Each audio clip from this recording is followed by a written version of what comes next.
Kapatid na rin, ano masasabi mo? Ako raw po ay itiniwalag. Meron po akong dalawang sagot dyan. Ano po ang una? Una, sabihin na natin ako itiniwalag ninyo. Eh ano, sama nun?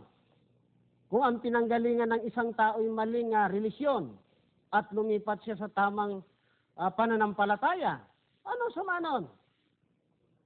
Eh ako naman, nung ako'y dating nasa iglesia ni Manalo, mali naman yung relisyon na yan eh.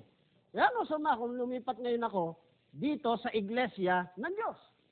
Bilang paalaala, Renante, kung aayaw mo na mabulgar sa maraming mga tao, sa buong Pilipinas, kung sino ka, kung ano ang uri ng mga pinaggagawa mo, kaya kay tiniwalag sa iglesia, alam mo na ang dapat mong gawin.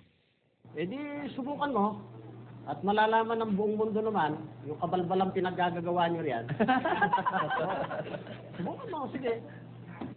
Ugaling baboy, ugaling aso. Yan. Bobo!